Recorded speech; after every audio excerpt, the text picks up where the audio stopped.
Okay, I thought it was semi-interesting one. So recently had a case of external media being attached to a computer with next-gen AV and basically having badness being detected on said external USB media, which obviously shouldn't be that much of a surprise in most cases. Grabbed a sample to sit there and kind of poke and prod with. And the interesting aspect comes in. It looks like this has got to be years old.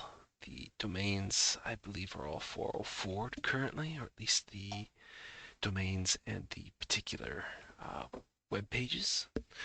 Most of them appear to have been for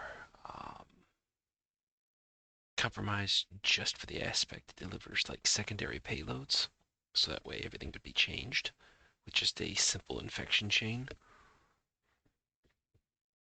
So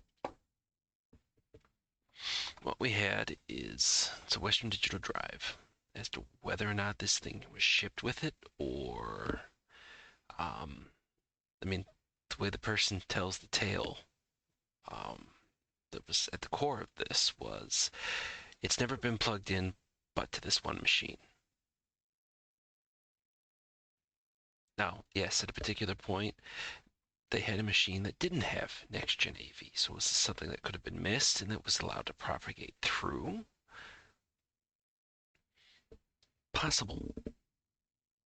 But so effectively what this does is, and I have not had a Western Digital drive that I just haven't immediately formatted.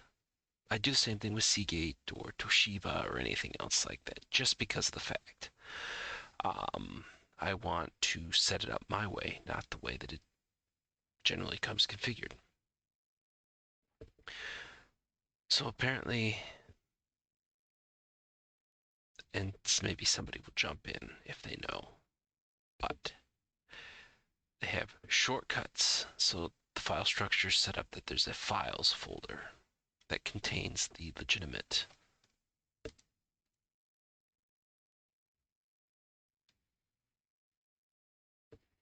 README, user manual, DMG file for Mac, if this is getting plugged into a Mac. And then, of course, the Windows executable. All legit. Like if I go in, so user manual goes to the Western Digital website. The README is the legitimate README. Bear with me. I'm still on the older machine that is recording and also rendering the VM. A typical aspect about, software that Western Digital has created for their external drives. All legit. Portion that wasn't are the two folders with the 3 numerical.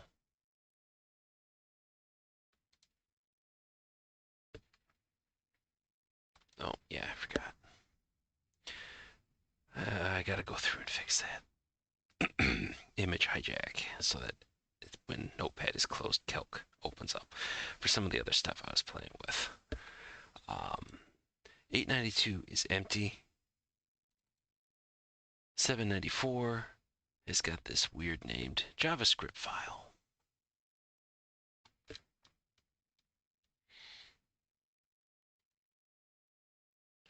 Which I have open. So JavaScript file is a single one-liner that is not really obfuscated, but so going through and try to clean it up to make it actually a little bit more worthwhile to look at. Let's see, there it is, word wrap. So it is this massive var a equals just dump. And we get some other variables that are basically denoted B, C, D, E, F, scripting file system object, W script shell,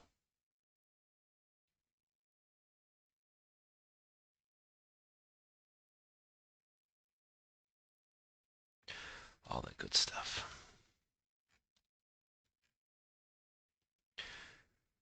Probably not going to go too far in trying to decode it, considering the fact that the sites themselves are down.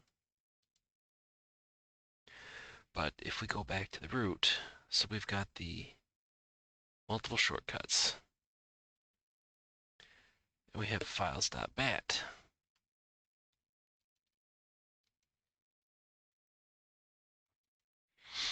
Files.bat calls into the files folder, that's 749. WScript to go through and kick off in a semi-obfuscated way. Because instead of just, okay, maybe your AV is looking for calling start WScript this JS file that's in that /files/749. Whereas if we've got a variable and we can call that, maybe that'll be enough to get around. Apparently it was enough to get around whatever, if we take the way the story's told as gospel. Okay, great. So this looks all just like generic stuff that we would kind of expect. So okay, what's the big hoopla? Why make a video on something like this? And I might just have to, yeah, I think I'm going to. Give me 1 second. Okay. Just get out of the VM. Apparently at some point it must have restarted. So basically here is a readout starting at the top for the way that everything was segmented to the file system.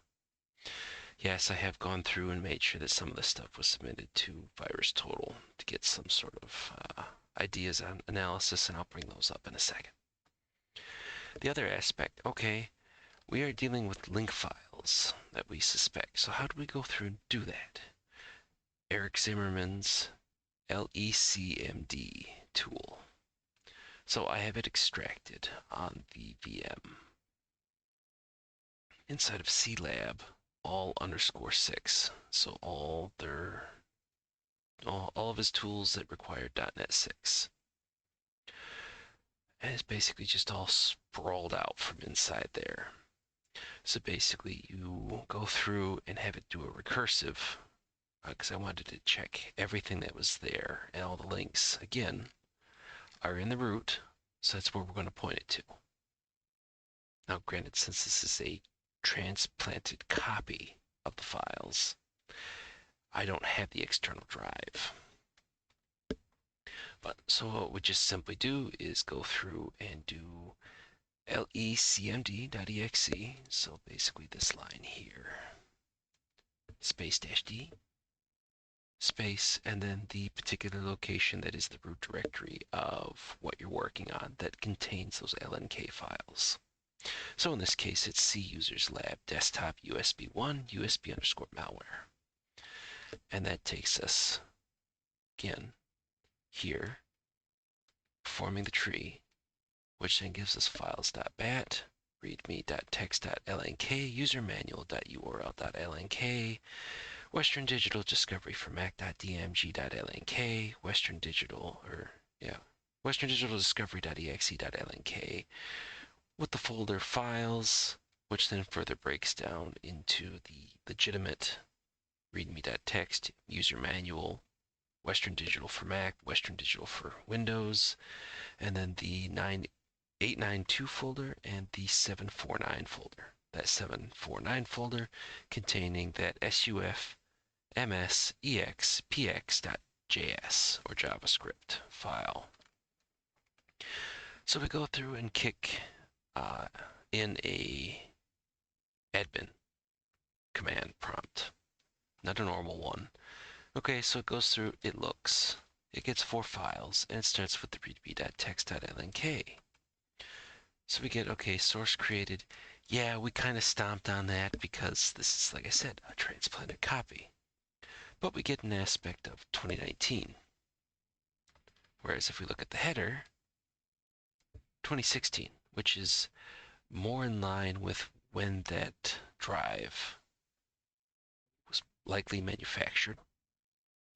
it looks like it was 2019 when the drive was first started being popped in because the user would go through and create a dated folder. So, okay, they're going to do, Project X, but it's going to be, so they're going to name the folder Project X and then a date. So usually like 06-20-2019. So they know June 20th, 2019 is when I've created all this aspect for the Project X. I'm just using it as an example. If this dude's got a Project X, it's all just coincidence. I don't know about it. I probably don't want to know about it.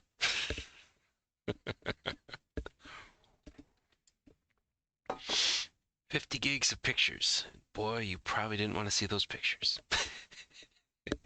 Anyways, so we've got particular aspects there. So 2019 when it started getting used, which kind of makes me wonder as to whether or not this thing was, if you got like a tainted batch, drives. All right, typical thing. Okay, yeah, file size, flags, everything else. Now, the interesting thing is when you get down to arguments. Now, if the structure is legitimate, where they put the Western Digital software inside of a folder called files in the root of that external media, I could have swore it was always just it. The files themselves were always in the root. So that way when you opened it up, if you were showing all files, you'd see the system volume information folder, and then you'd have the stuff provided by the manufacturer. Now, I guess they could have changed it to try to make it a little bit neater and just did quick shortcuts, but the aspect is that the arguments are changed.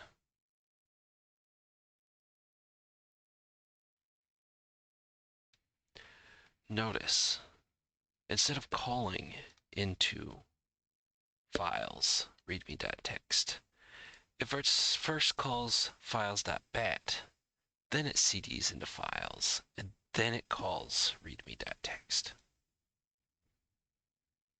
So if we go down to the next aspect, so the user manual.url.lnk, we get the same aspect, 2016, source modified 2019. Again, same exact portion for the arguments. Obviously, the file that it ultimately is calling is changing because the link is different. But it is ultimately calling the actual portion it's supposed to. It's the interesting aspect that it constantly sits there and calls the files.bat first. So you have the files.bat running, and as that goes through, you actually have, what you're expecting to see. So if nothing pops up, your AV doesn't flag anything else like that, you've effectively going to end up with, your readme.txt open. You're going to end up with your user manual. So basically the Western Digital website for this particular drive. What's the other ones? You're going to sit there and, mount or kick off the DMG file inside your Mac. You're going to sit there and run the Windows executable. Because again, same exact portion. Arguments. Call files.bat, then CD into files, and then kick off WD discovery for Mac.dmg. And of course, just to show you, it's the same exact thing if you try to kick off the wddiscovery.exe link. Run the files.bat file, CD into files, and then kick off wddiscovery.exe. So at the end, if you don't have something that picks this stuff up, or you're not watching Process Monitor or anything else like that, you're not going to see any of this stuff. And I suppose what we could do is see about grabbing a snapshot just for the quick aspect, and then we can go through and kick this off and see what shakes out. I have turned off Windows Defender, although apparently after it restarted, because I had these command windows open. I'm just glad I decided to sit there and save copies of the output. Defender got turned back on, real-time scanning, but yet nothing else is kicked off to apparently trip off that. So I suppose let's do this. Give me 1 second, I'll get that prepped, and we'll go through and kick that off. I've still got AppGuard on the system. I have not taken that off. I probably will and move that over to my gaming machine, since it's just got Defender. And that's semi-neutered, so I'd rather sit there and I guess have it actually doing something good. Oh, actually, no, wait. I've got to sit there and finish my... going to go through do testing with VHD and ISO files to see as to whether or not if anything changes from that aspect for how that stuff kicks through. But anyways, that's future plans. Oh, yeah, I also did say that we were going to go through and take a look at the files as they exist. So give me 1 second, we'll do another change of scenery. Okay, fully transitioned over. So this is the virus total results for the files.bat. Refreshed to current time. So October 2023. Only one thing picks it up. ESET not 32, at least as far as this goes. The JavaScript file detection, thankfully, is a lot further along. But this is effectively where the payload, or the first stage, technically kicks off anyways, so... Popular label, Trojan Bondat. I can't say that I'm familiar with that, but go do some research. Off the metaphorical side. That's why I've got 2 monitors. Bondat. So 40 out of 60 engines. So let's see, where's your big hitters in here? Let's see, Emisoft, Bitdefender, Kaspersky, to no one's surprise, I'm sure.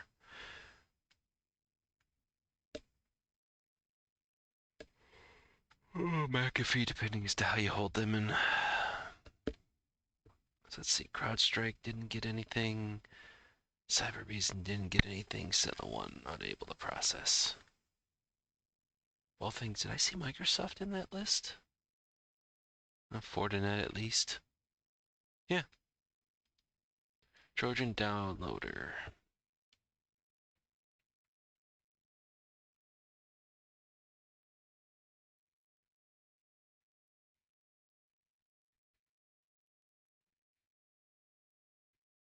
Oh, Bonded Worm. First observed in 2013, JavaScript worm and botnet. It was initially used to alter users' browser settings for malvertising and click fraud campaigns. Wow, 2013. But yet, according to the link files, I mean, we've got, at least for the header, 2016. Although I guess technically, I wonder how big it is now.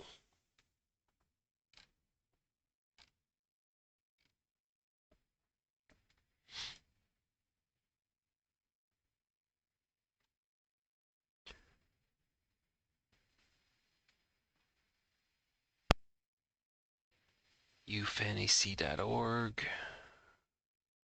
Legitville,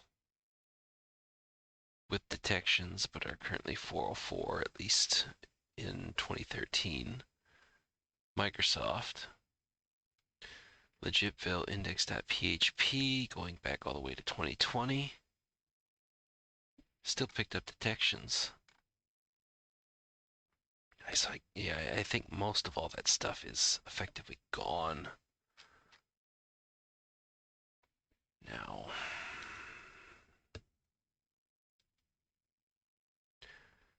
All right, so if we go through and take a look, we've got a couple of hits. We got October 2019, August 7th, 2020, for the actual hash of the JavaScript file that I currently have. There were none in any.run.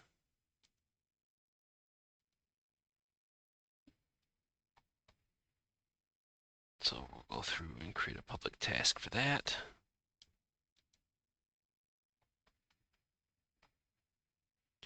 And we'll just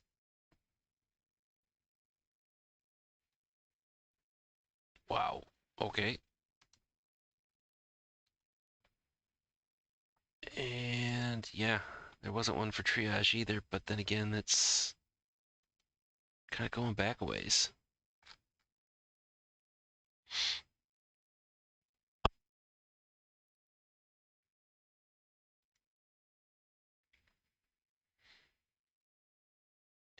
But thankfully, let's take a look what we get here. Identified as malicious, yeah, now.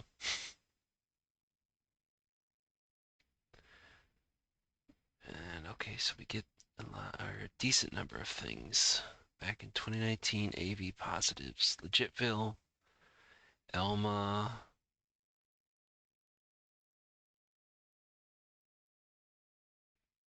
Oh no. elmafcellmedical.com. And we kick back to Legitville.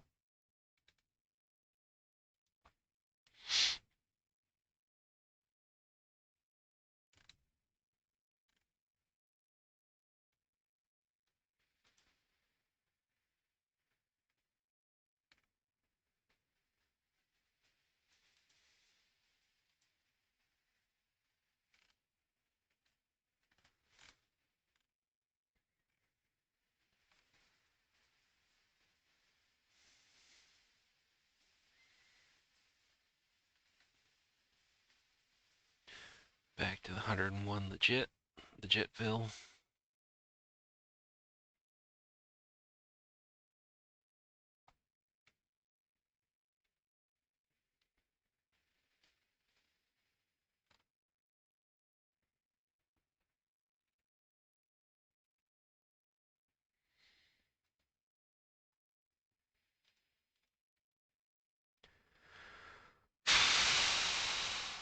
Well, considering the fact I have to imagine most of everything is going to be gone, we'll give it just a quick 5 minute.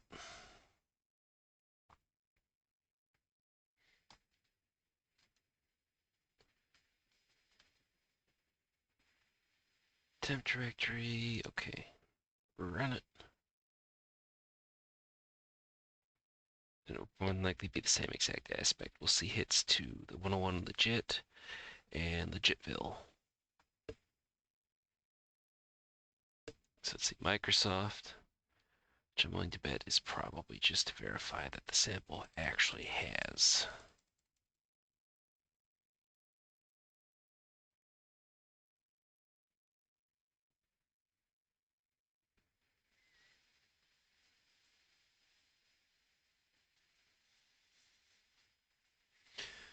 Yep, 101 Legitville.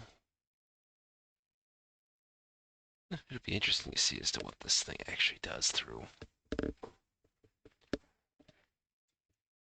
With roughly 4 to 5 minutes of runtime.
But we don't see anything for that LMAF medical.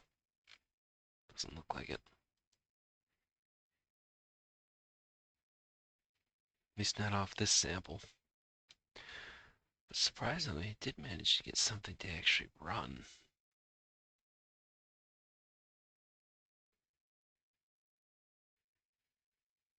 Oh, it's just some other portion.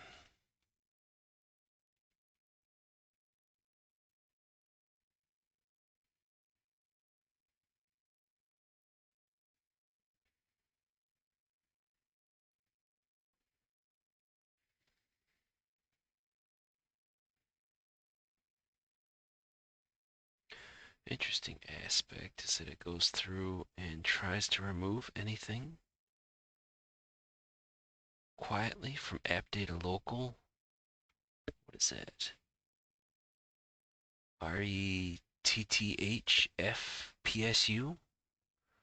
Any.exe inside of that subfolder of app data local.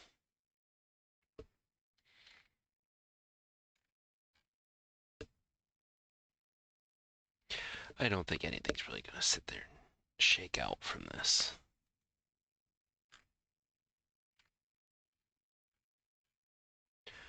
That would have to mean that that 101 legit stuff still is serving garbage.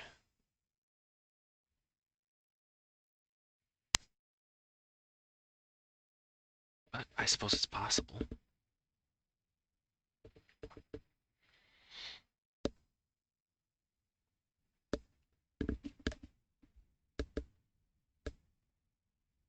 Oh, the overwhelming dangers of shortcut files or LNK files.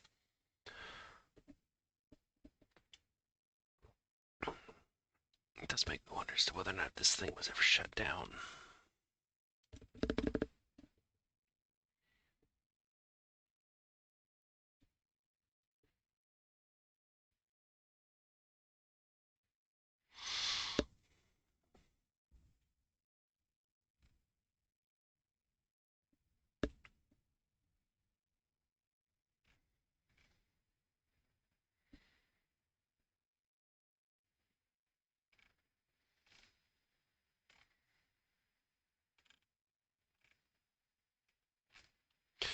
Seems like most of the stuff, if you actually manage to pick up an infection of this Bondat, is apparently just, oh, open up Windows Defender and run a full scan.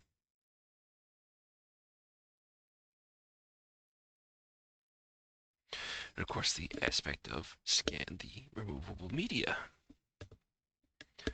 which kind of makes me wonder, is this like, well, the JS file at least got detected, so it would probably be enough in that particular aspect to go through and knock it out.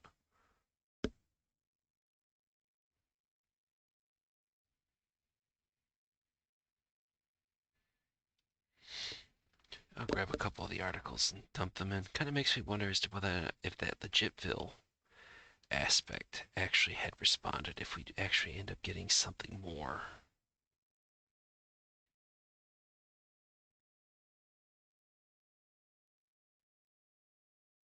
The URL was not found on this server. Yeah.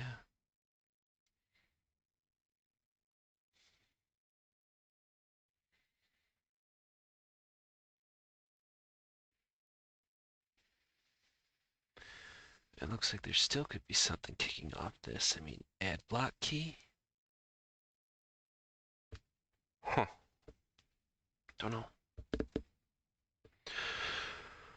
But, so apparently at least one of the domains looks to maybe potentially be still active in regards to this aspect, but the other one that it seems to communicate to, that, what is it, Legitville, is down, knocked away, which not necessarily a bad thing.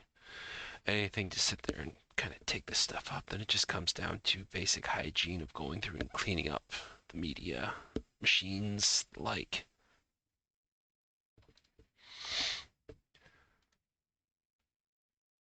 Well, this task is reported, but yet, and of course, they all pick up on that something's there, although static has got nothing. So, why do you freak out? Drop startup file, executes drop.exe, adds persistence. But does it actually list it as blocklisted process makes network requests?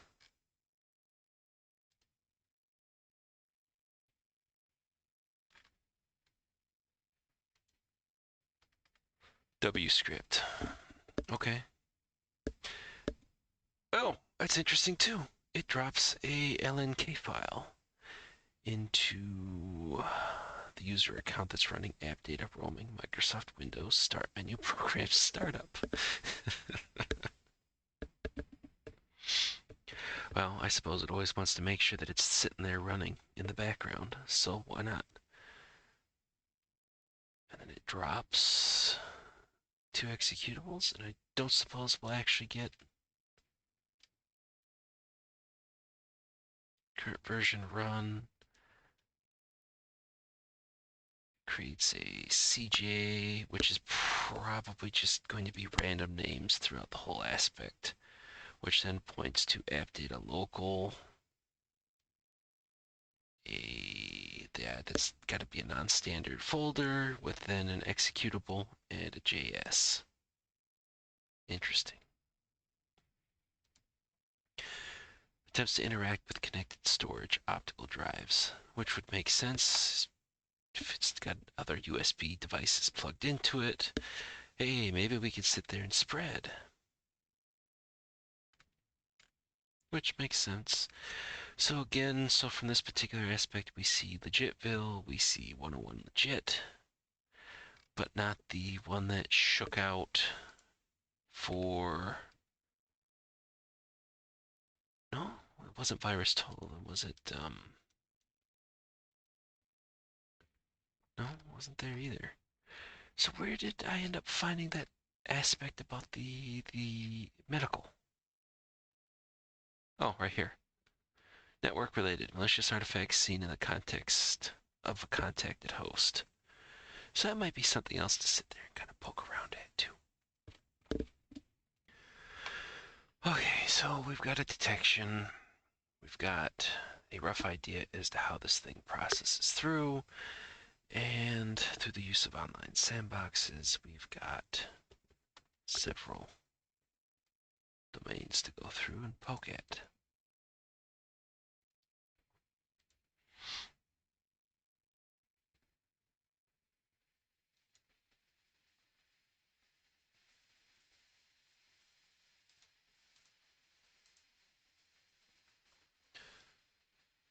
So let's go ahead and get the URLs loaded up in VirusTotal. So if we've got a perimeter firewall or UTM device, whatever the case is, we can go through and try searching logs there to see as to whether or not there's any other detections in our network. At that particular point, it'd probably be a good idea to sit there and go through and kick off a full scan for any particular machine that's touched these domains, just to see as to whether or not there's anything else crawling around, and then like a USB media check.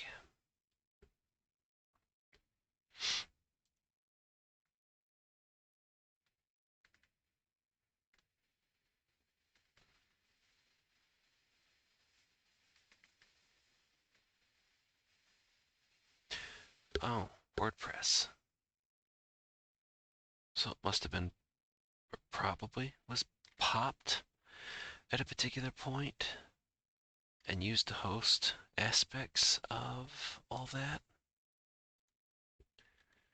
Duplicate, duplicate. Okay, was there another one that cropped up?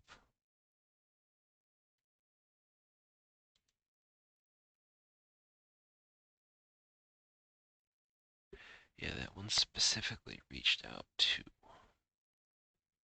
0.html.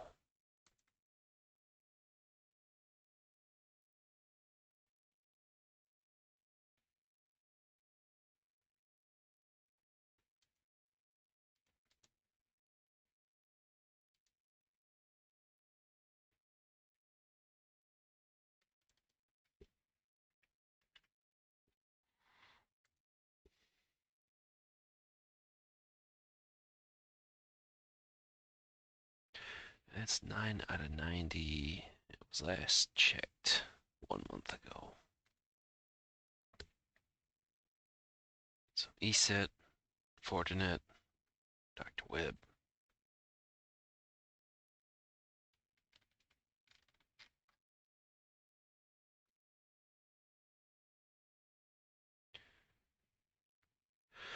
Well, let's get something current. I mean, we know that it's communicating. So in fact, our Sandbox run came back with actual response.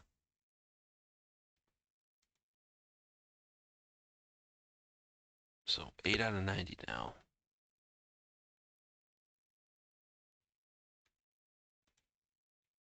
Does community mention that bondent? No, just untitled graph.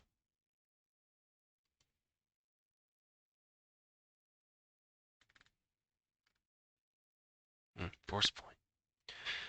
Known infection source, Dr. Webb. Command and control.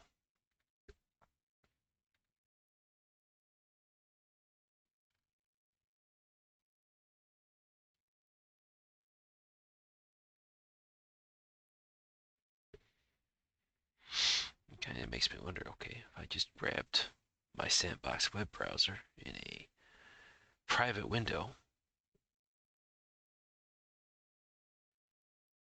and went there, I mean, am I going to see anything that's going to be any different than what we already observed from here? But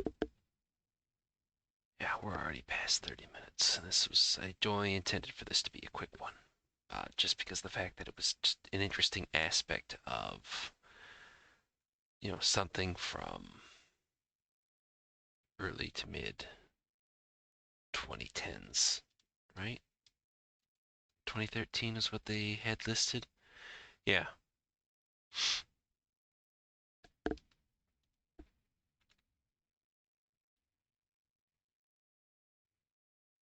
Threat copies itself as random.js to user profile / random folder. Name of the file and the folder is generated from your PC's name. So, for example, okay, Worm edits the permissions of folder and file so that members of the users group have full access, creates 5 copies of legitimate Windows wscript.exe in the folder using a combination of the names, first part, second part, third part. Oh, to sit there and just kinda, so it just grabs wscript and just renames it into random segments. It drives a shortcut called Windows Explorer.link in the startup folder to go through and call it, which we saw. So then, what was it? The triage aspect. So then this is actually just a copy of wscript then.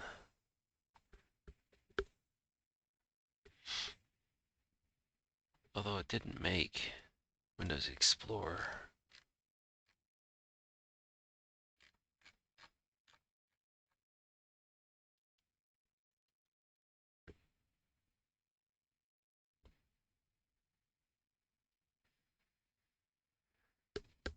But we could, for example, take contains embedded JS. Okay, you're going to do that. Let me guess. We're going to go through and we're going to do a search of the hash for that exe that triage pointed us to, just to confirm. This report was written in 2013. It's now 2023, so roughly 10 years later.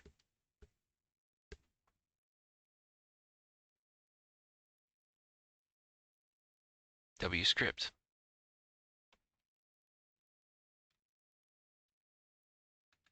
So at least we confirmed it. And of course, and this is the modified payload. Let's just get another one and just keep going down the metaphorical rabbit hole.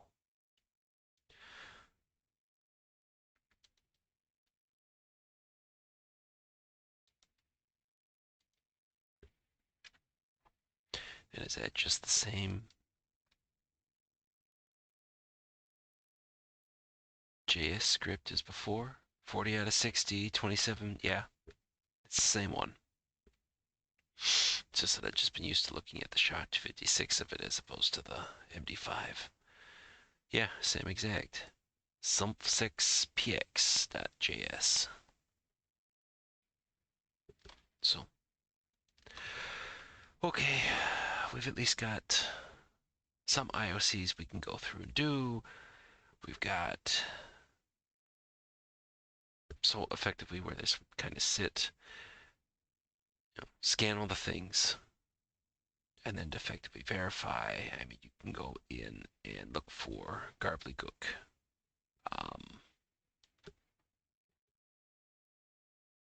Folders in app data local for the logged in profiles. You can look for Windows Explorer.lnk. And then, of course, the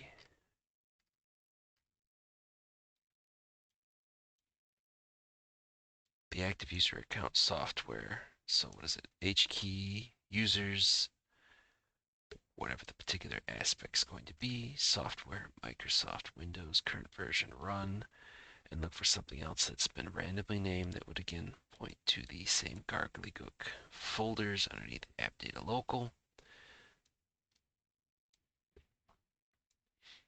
Go through and clean from that particular aspect. So it seems like that would be a relatively foolproof plan. Thankfully, the old machine for the person who was involved in this is gone, as in nuked. And it was only when attempting to connect this drive to their new machine after a period of, what, 4 years roughly? 2019 and then 2023, did we end up seeing this stuff rear its ugly head again. So I will get all this stuff together. Hopefully this has been at least somewhat helpful in regards to kind of dissecting. I'm trying to put together the pieces in regards to a detection for malware on a USB drive.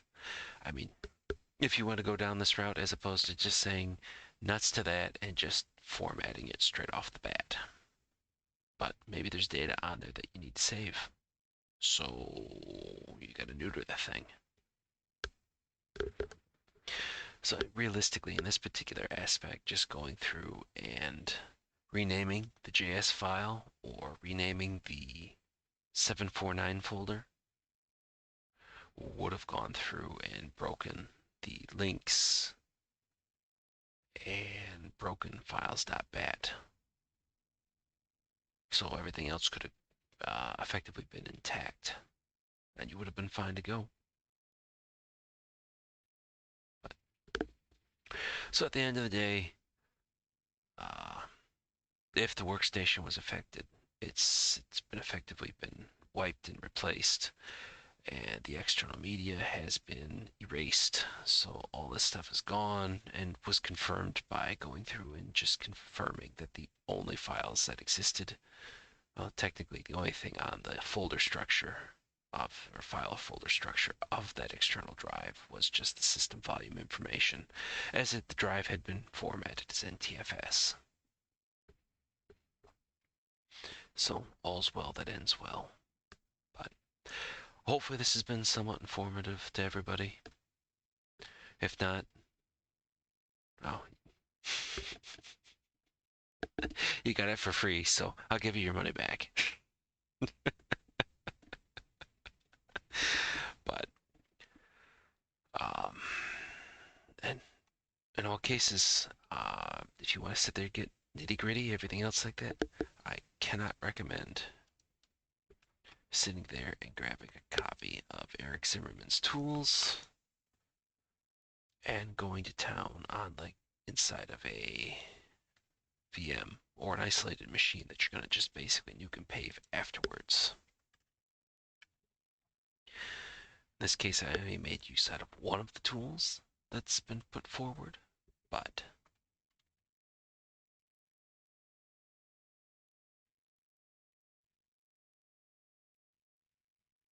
there are several.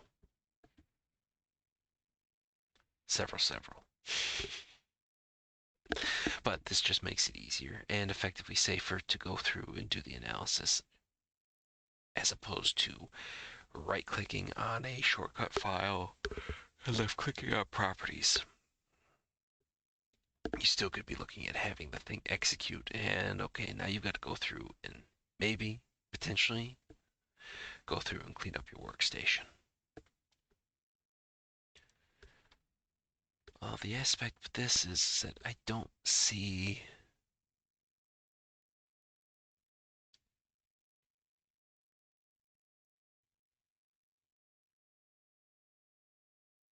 Oh, it did follow. And then it tries to kick off the second stage. Okay, so that's exactly what we're seeing then. It took itself, made a random folder. So in our any.run, it's the retthfpsu folder. And then we get this, get closer because that's awfully small. kyjxuri.exe, which, okay, now that we've gone through and looked at this in triage, along with everything else, we know that that exe is just a copy of wscript. And so basically it's prepping itself, but it doesn't look like we actually got any sort of real payload down, which is to be expected. This is, something that's from 2013. So as it sits right now, over 10 years old.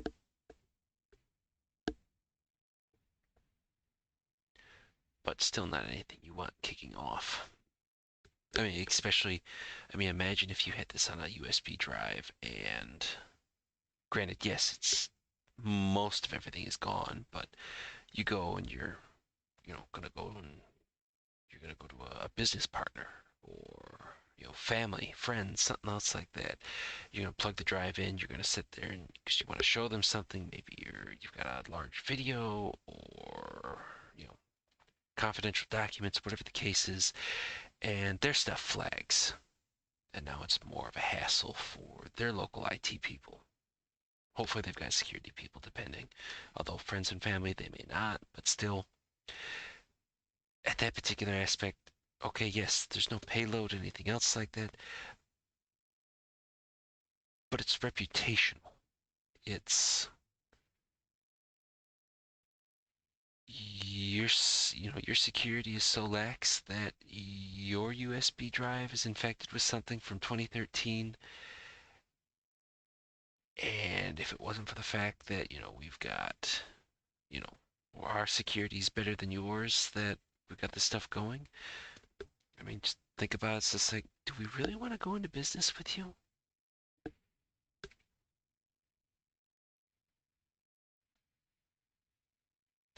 Thankfully, this was just all personal. But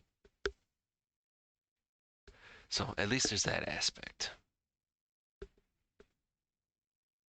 Just would be really bad to sit there and have something like this kick off reputation wise. Because thankfully, since everything's effectively down or has been neutered, you're not going to the second stage. Although it doesn't look like this was so much of anything more than really a nuisance as it sits. Although, if you've had to sit there and deal with Bondent before, and closer to the time that it seemed to have been more heavily prevalent in 2013, and you got war stories, I'd love to hear them. I mean, I got my start when the fake AV craze was hitting on Windows XP. Um, though I think there still might have been Windows 2000 kicking around at that particular time too.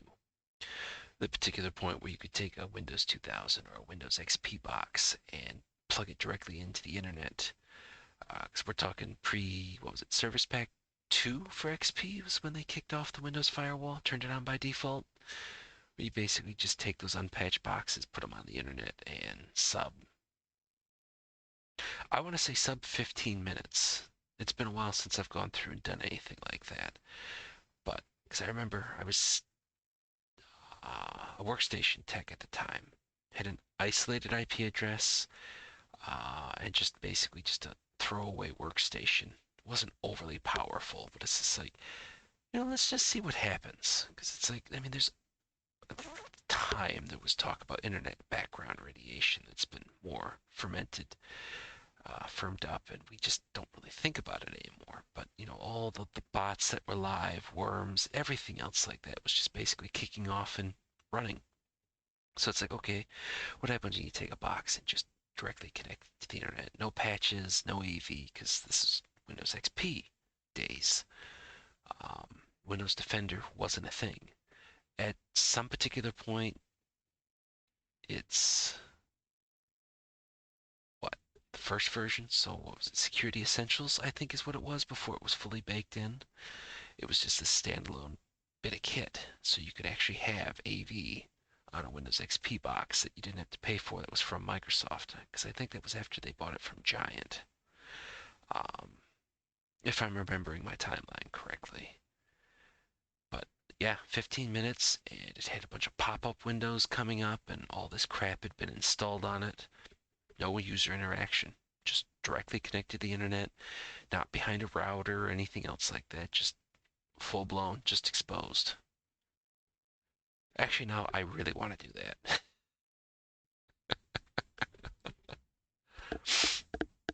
Oh, I just want to stand up an XP box and just see how long it takes.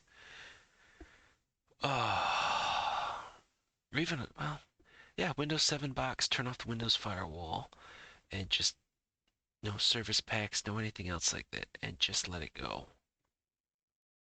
Maybe get some things on the wire, like an IDS or something else like that, to start tripping or alerting. Maybe one of these days I'll get everything set up to go through and do that. Maybe put like pfSense in front of it, but just turn off all the filtering and just have, something to alert. So snort, something else along those lines. Or if you guys are aware of somebody who's gone through and done that recently and they've put it up on YouTube. If you know about it, please share the link, because I'd actually be interested to see as to what the count would be now. I mean, especially considering the fact that XP is just so far in the rearview mirror. And 7's end of life, and has been for a bit now. So, but it is what it is. But anyways, this was just an interesting piece, blast from the past USB malware that I just recently come across and thought it's like, hey, let's go kind of do a dive on this. So with all that being said, I will look for your comments for the video on YouTube. After that particular point, I will see everybody in the